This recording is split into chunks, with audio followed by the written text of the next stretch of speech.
Indonesia itu dulu kedatangan Islam itu tidak pernah dipertentangkan antara Islam dan negara, sehingga diskusi itu sudah salah karena para wali itu tidak pernah mempertentangkan Islam dan keindonesiaan atau kebinekaan. Tegakkan hukum yang adil, yang salah proses hukum sesuai dengan hukum yang setimpal. Tapi pada level teknis atau kefiyah apa mungkin? Karena secara umum Rasulullah ngendikan bahwa kamu harus mengikuti al-jamaah, fa inna yadawahi ma'al jamaah. Jadi jangan coba-coba ada pihak yang menghalangi tabligh akbar kami. Satu, bahwa para wali itu misinya dakwah. Di mana-mana dakwah itu pasti ketemu yang berbeda. Mulai beda agama, beda pilihan madhab, beda tradisi, beda kultur. Jadi itu tidak perlu dipertentangkan, tapi malah itu jadi lahan dakwah. Sehingga kita-kita ini kalau diminta diskusi hubungan negara dan agama, malah bingung. Memangnya kenapa? Serahkan senjata. Baik, kita akan bawa senjata, kita serahkan sebagian senjata kita simpan sebagian yang lain untuk jaga-jaga. Sudah kira-kira jelas tidak? Kurang hebatnya FPI itu dipimpin oleh seorang Habib. Itu di Jakarta juga ada kuat besar. Kalau niat baik semua umat Islam sedunia punya niat baik semua. Aksi bela Islam, aksi bela Islam, aksi bela Islam, aksi bela Islam.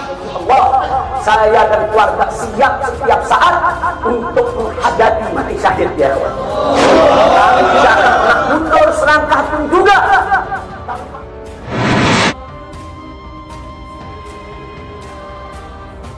Menurut jenengan Habib Rizik Budiman, Habib Rizik itu zuriat Rasul, nahi mungkar itu pasti baik. Tapi saya juga bilang Pak Quraisyab ya orang alim juga zuriat Rasul, dan cara pandang Pak Quraisyab ya kayak begitu.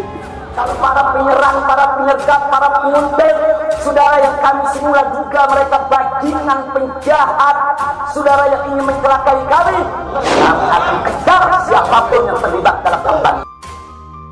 Kalau sampean mengidolakan Habib yang keras karena itu Habib, Pak Quraisyab apa tidak?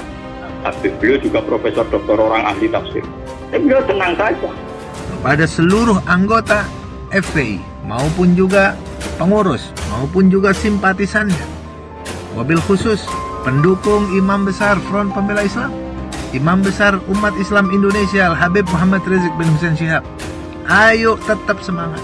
Sebagai pengurus Majelis Riyadhus Sabatin Wilayah Ciawi Kabupaten Bogor mengingatkan bahwa Habib Rizik Syihab adalah imam besar FPI, bukan imam umat Islam. Karena organisasi itu kan apa? Musiman.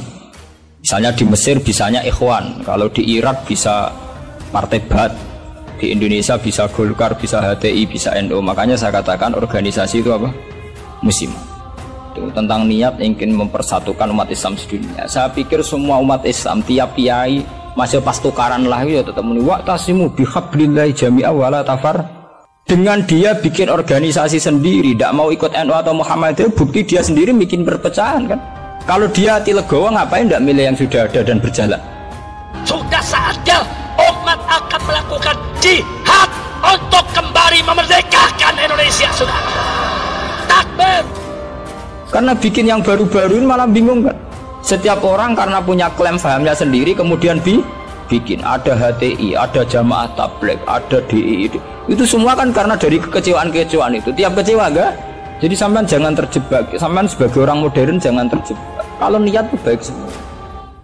Tapi ketika muni mempersatukan umat Islam dengan dia bikin organisasi sendiri dengan nama sendiri, itu nambahi jumlah perpecahan.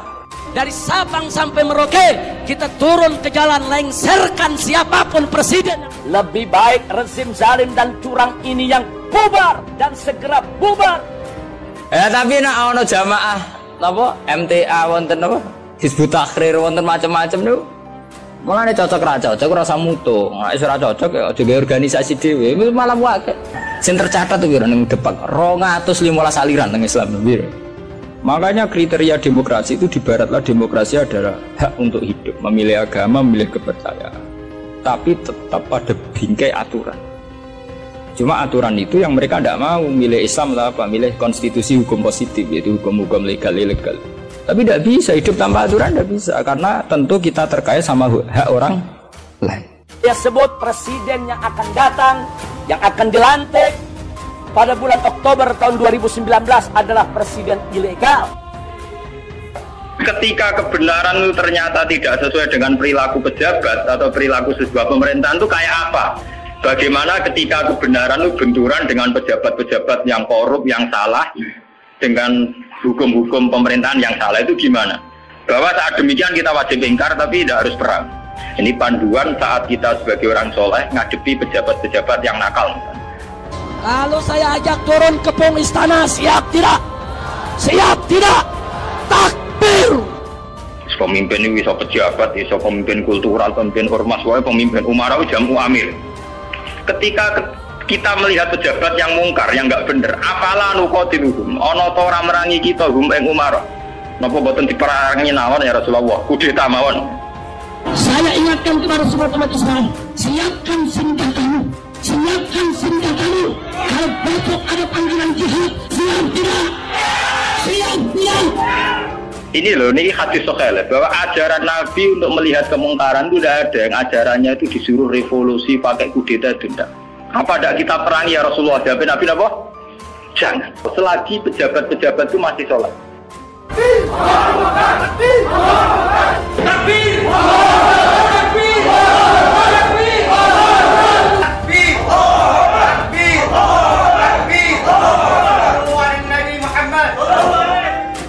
Mungkin pejabat itu punya kesalahan, dia korupsi, dia menggenjot rakyat, dia apa.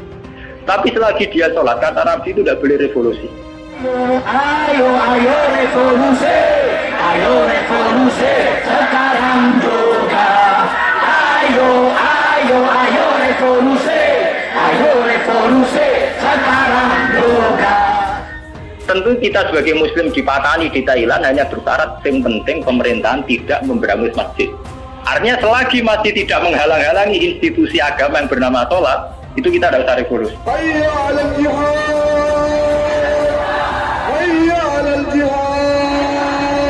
Jadi dari awal Quran itu ingin sekali nggak ada perang, kecuali kalau simbol-simbol agama dihalang-halangi, dihanguskan.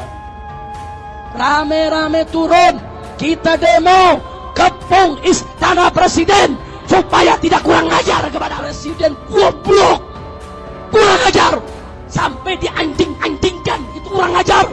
Gagal, istananya menjadi istana iblis. Nah kita sebagai ulama, sebagai seorang muslim, perhitungan kita sederhana. Selagi bangsa Indonesia atau pejabat Indonesia tidak menghalang-halangi institusi yang bernama sholat, ibadah, kita harus mengakui itu pemerintahan yang sah. Makanya Nabi perhitungannya satu.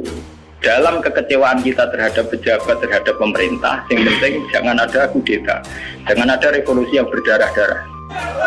Kalau Anda tidak mau ada revolusi berdarah, kalau tidak mau ada revolusi sosial, saya ini boten teroris yo Allahu Akbar, polisi sing lagi sholat yo Allahu Akbar.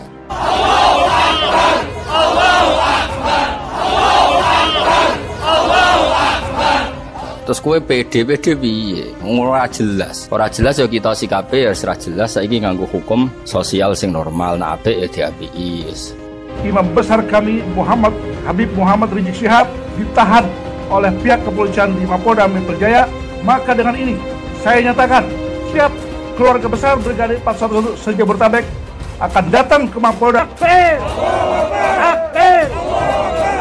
Saiki mboten musuhe mukmin kaya mukmin, mukminem yo abal-abal, musuhe yo rondo abal-abal, kan ora jelas benere, ora jelas. Soale berhubung ora jelas kudune sikap kita yo ora jelas. Dadi ora oleh tukaran saiki yo tenanan, mergo musuhe ora mesti salah, kita ora mesti bener. Jangan pernah mengakui kekuasaan siapapun, kepemimpinan siapapun yang berdiri atas dasar kecurangan dan kezaliman. Jadi nak ono wong saiki majibno jihad alasane anut Rasulullah, nak Rasulullah jihad nganti wani mati. Masalahnya Nabi mesti bener, musuhe mesti salah.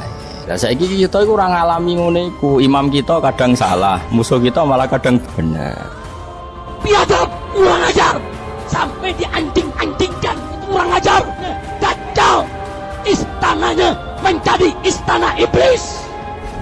Lebih baik rezim zalim dan curang ini yang bubar dan segera bubar daripada harus